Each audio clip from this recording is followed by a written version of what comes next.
This tiny building behind me pumps over $2 million in pest control revenue per year. This is our 4th location in central Wisconsin, and today James is going to take on a tour and show us the operation.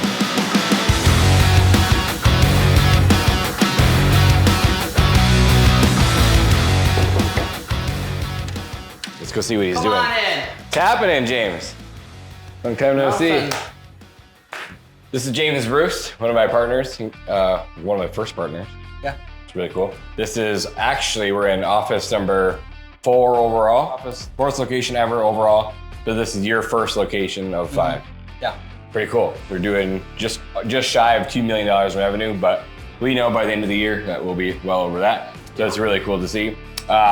First thing that we talk about all the time is like shop space.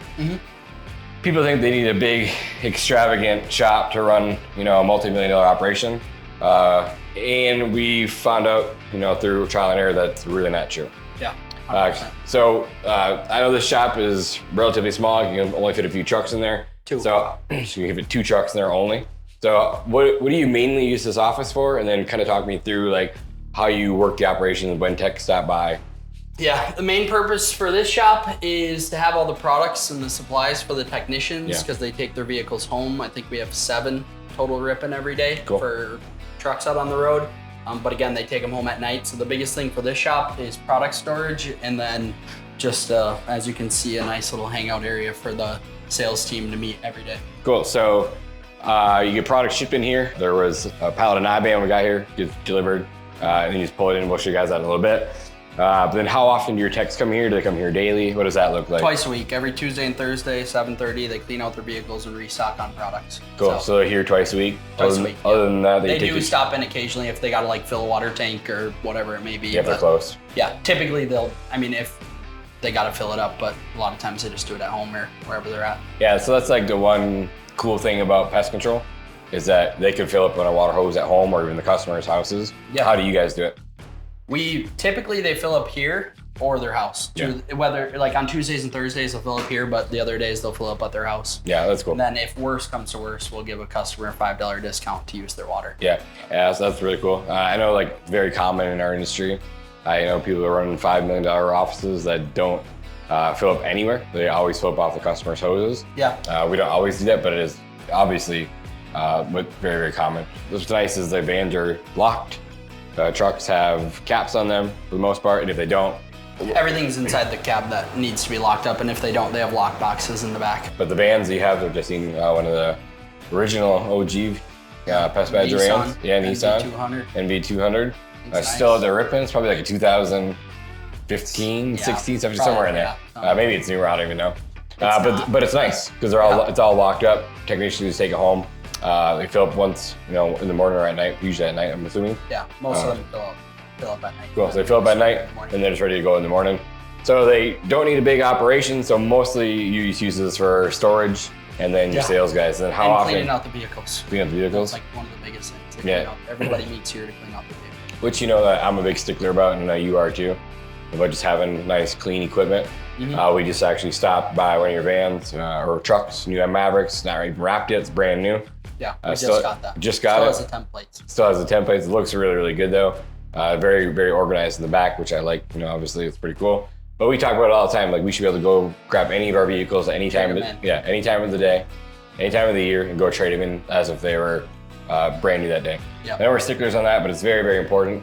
Yeah, it not only makes the technicians feel better, but working in a nice, clean environment, but also it's customer-facing stuff too. If a customer walks by with and their stuff falling out, they're just gonna think that we're not a clean company. But how often have you seen that? A lot. It drives you crazy? Yeah, it drives you nuts. Yeah. It's gotten a lot better. For sure. So, over the years. Yeah, and so we just implemented that. It shows up on their schedule twice a week. They clock into it, so it's on their jobs for the day, so they know that half hour or whatever they spend is cleaning vehicles inside and out. Again, the outside's just as important too. And then Sam double checks them. Yeah, we have a branch manager that double checks every truck before he leaves, which is really, really cool. So we've already been to your other office. Can you just walk us through this shop space now? Because we've never been here. In fact, this is my first time even being here. Yeah. Which is cool. So walk me through. We've had it for over a year. We got it the day my daughter was born, so May 3rd of 2024. Cool. So can you walk us through, kind of tell us what you utilize all the spaces for? Yeah, primarily this is just utilized for the sales guys to hang out. We got a mini fridge. Usually it's probably not stocked right now, but usually it has a bunch of waters and energy drinks and whatever they want in it. We got all the stuff that's mandatory to have on the wall. Big Pest Badger sticker. And then these are just some of the stuff as far as like the technicians' numbers, like so if anybody has any questions, the sales guys like to, you know, set some goals, especially for like the year and stuff like that. And then this we utilize for our goal board as far as like the sales guys, what their numbers are going to be every day and pretty much every week. So, and then we utilize that TV when we need to for training videos and stuff like that. Yeah, we're jumping on Zooms. Yeah, for Zooms or whatever it may be. So again, it's pretty small, but we don't need a big space. Yeah, it doesn't have to be extravagant. You don't need to go spend millions of dollars to make a very successful business, right? And shop space is relatively small. Especially when it compares to percentage of revenue per for shop space. It's less than $1,000 a month. Yeah, but again, you don't need it, and so like that all just goes to the bottom line. This is how we remain profitable in all of our locations. 100%. I mean, things like this that we do. We were down in state last week with Dylan, and he doesn't even have a shop. Yeah, he runs it out of his house. Everything's rented out of his garage. Like just keeps his products locked up in there. That's very, very, very cool location, but simple. This is what people like. They gotta go get this big build shop, and they think that they need all this stuff. I've been there, but like I'm guilty. Yeah. Like you think you need this big shop, and you just don't. Like it literally be ran out of storage unit. You know, I've seen. This is a line of storage units. Yeah. I mean, I've seen my mentor build a $20 million company and only use storage units. Yeah. So it's like, well, take that same philosophy. We can run the same thing. This is obviously one of the bigger storage units. But cool. Like, let's just switch gears. Kind of walk us through. I know you said you use this for your sales guys. How often do you guys meet here? Daily. Every day? Yeah, 9:30 a.m. we meet here every single day. We're out on the doors around 10:30, 10:45. And then if we just come in the mornings. Nobody comes in the afternoons unless some of the guys want to. Sometimes we'll meet here for lunch or whatever, but if I like order the guys pizza or whatever it is, if we're in the area. But other than that, we're just strictly outside of here. How many years has this location been open now? Just the third year? Third summer? Third full summer. The third full summer, which is really cool. Has it gotten easier since day one when you started here? Yeah. Well, I feel like when you first start, like you're just trying to figure out what direction to go and what problem to solve first. And then eventually over time, like last year things ran pretty steady. And then this year we've seen a lot of growth in the beginning of the year, which is super cool. But I feel like we're in the middle of the year now. So I feel like this is the first month where I could just like chill out and everything just has seemed to fall in place. Everything in the springtime with pest control is gonna be super busy just because the winter's ending and stuff like that. Yeah. But over time, as we put more operations in place and we just implement new things as new technicians come in, the onboarding process gets easier, everything gets easier, and they just fit right in. Yeah, how about like, I'll come back to that, but how about branding alone, you know, in the third summer? Yeah, in the place that we're in, I mean, this is the first year that I've been going around, like I try to stop at like all the rummage sales, any sales, like anything, you know, lemonade stands, whatever it may be. And like the amount of people that I've had that I walked in and they're like, oh, you work for Turf Badger? Like, we love you guys, whatever. And obviously, you know, I own part of the location, but this year just a prime example, I walked into a lot of people don't know our shop is right here, but I went to a garage sale just down the road. First thing the lady says is, oh, you work for Turf Badger? I thought you were gonna try to come sell me some bug stuff. And I was like, no, I'm not trying to sell you. I see you're already your customer. She's like, yeah, we've been your customer since day one. We love you guys. So like, just the brand recognition as far as like getting all the trucks wrapped and getting everything ripping every single day. And the more trucks you get, the more people see them and the more, you know. And then let's talk a little bit about the operation side as well. We've gotten through quite a few technicians here at first, you know, trying to figure out a good team.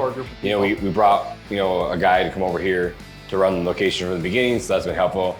We went through a lot of technicians, like I wouldn't say a lot, but enough technicians to really find some good ones, right? And even though we feel like we do a good job hiring and onboarding, like some we find out, you know, a couple weeks later they're just not a good culture fit or whatever. How important has their service team been for you? Like I mean, they're obviously, they hold the group together. So without the sales guys' jobs getting service, then they don't make any money. And without the sales guys selling, they don't make any money. But it all, you know, obviously it starts with the sales guy, but the most important part is like the technician part, how they greet them at the door, how they go about the service, everything like that. And once they start seeing the same technicians over and over again, now that we've got our core group of people, it just leads to better customer service. Yeah, because I know we talked about this a little bit earlier, about retention. We do a big retention audit every single year. We did a retention audit again this past year. What was one of the biggest reasons people were canceling? I remember I just had the conversation recently. Talked about it like 10 minutes ago, but the biggest thing for people canceling was just them not having the same service or technician that they did the first time, because we've always done a really good job with the start techs introducing themselves, stuff like that, and then the quarterlies come behind, and we just want to make sure that they get the same service over and over. Even if it does so happen to be a different person, we want to make sure they get the same exact service every single time, because that's ultimately what's going to make them stay on, because they really like the first service. So you have to think of it as like McDonald's, right? No matter which location you're in, you're going to get the same or which technician or which employee is working, right? Or internal customer, you're going to get the same exact service in the same exact way, and it's a big training thing. When you hired your branch manager here, like how much of a game changer was that for this location? Just for him, I mean, it was a huge game changer for myself, but with him having prior experience, obviously he was able to come in and he was able to learn from our ideas, and we were able to take in some of his, and then we just made it all one big thing. And we're always open to learning, which is super cool. And I mean, as far as like customer service and just everybody getting the same service, everybody was trained by the same person. So everybody's getting the same exact service. Life in the day of like your branch manager, what's he typically doing? So he does a lot of servicing in the beginning of the year, just because we're trying to catch up on jobs and stuff like that. But right now he does handle a lot of like, if a customer complains or something like that. Going back out there. Yeah, he calls them. I mean, last Saturday I called him to go chat with the customer, made him super happy. Obviously he's really good at that. He does a lot of the product ordering, so he obviously runs it through me first, and then he just green lights it. As you've seen, we got the product today. Yeah. And then customer retention, and he does a lot with like the scheduling and stuff like that, making sure everybody's routes are good to go for the next day. Yeah. If jobs weren't completed from the day prior for some random reason, he's moving those, making sure everybody's good to go. Cool. You touched a little bit on retention. How important has that role been for retention, do you think? It's been huge. He's doing, ghost inspections, showing up when technicians just leave the job. He goes and greets customer, does a ghost inspection, make sure everything was done properly, make sure that the technician didn't do anything. But how important does that role help with retention as well? It's been huge we even had an instance last week where one of the technicians was maybe beating around the bush a little bit. I don't know if he was having a bad week or whatever it was. Everybody has a bad day once in a while.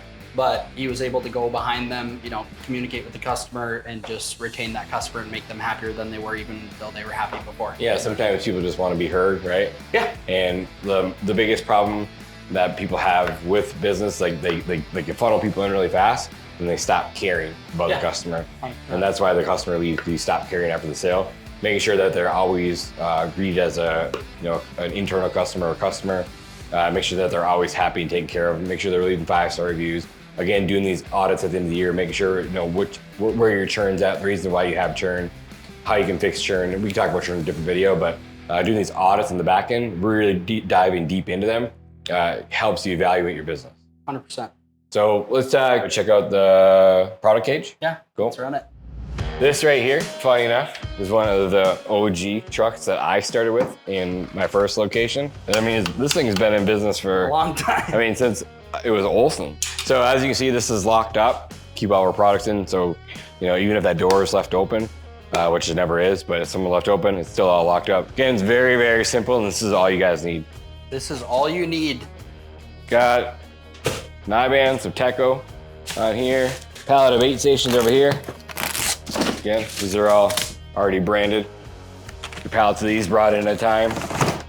All of our products up here that they're gonna use throughout the year. Looks like this is some pest control products. Obviously, we'll have to. This shelf's mainly for pest control, and all the other ones are for lawn care and stuff like that. I feel like you need a lot more storage space for all the big stuff for lawn care. So have 2 shelves of lawn care and 1 of pest control. As far as revenue split for this location, James, for pest control versus lawn, what do you think that would be? It's like 75-25. 75-25, so 75% is pest control? Yeah. And 25%? Pest and mosquito, and then 25 is probably lawn care. Cool. But the lawn care side of things has been drastically growing over the last year. Yeah.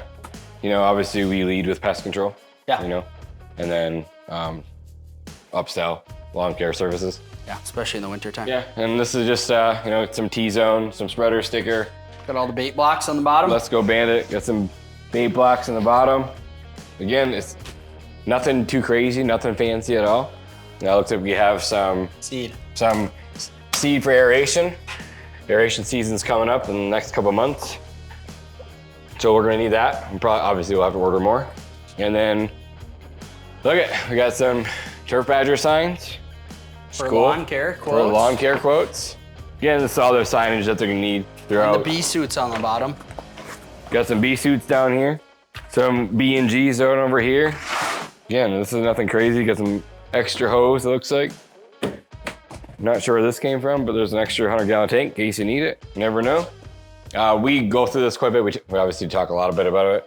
But when you are, when we're out there looking for a space, what are you typically looking for a shop? I'm looking for one office and somewhere to store the product because we're gonna put the trucks on the road and at the service people's houses, and just a place that we can store the products and a place I can have my sales guys meet, so it doesn't have to be anything extravagant, you know, obviously, and price point's huge. Yeah, so. But the majority of our shops, I mean, besides the 2 OG ones, they're all storage units.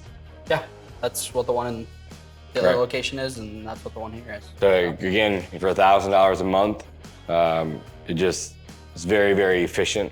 I'll be very profitable running a $2 million branch out of a location like this. Technicians just take their trucks home. It's very simple. Obviously, FERT's a little bit different. Can't really run FERT out of a house. That's why it's here. So obviously, we have a lot of product in here, but we're always looking for heated, cool locations. Yeah. Obviously, it's hot in the summer. It's cold nice in the winter. It's got like all of our locations are all climate controlled. So products aren't freezing, they ain't getting too hot, ain't getting too cold. So again, it's another thing that we're looking for. We're looking for a location. And then how often has the Department of Ag stopped by?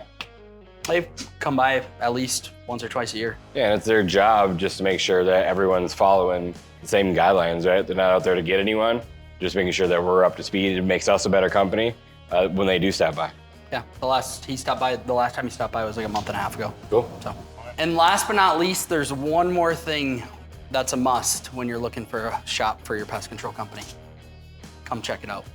There has to be enough room for a basketball hoop and a game of pickup basketball for the team. I think we have a basketball hoop at every single location. There isn't one that doesn't have it, besides the last one you guys checked out, but that's because it's brand new. Right. So, but it will be coming and it will be actually inside the shop. So that is the #1 key to success. Let's pick up games of basketball. And people rolling their ankles before they go to work. Yeah, I'm still struggling. 6 weeks ago, rolled my ankle playing basketball. All right, James, once again, thanks for the shop tour. Appreciate it. No problem. As always, you guys are killing it out here. And if you guys have any comments, make sure to leave them in the comments below, and we'll see you guys in the next video.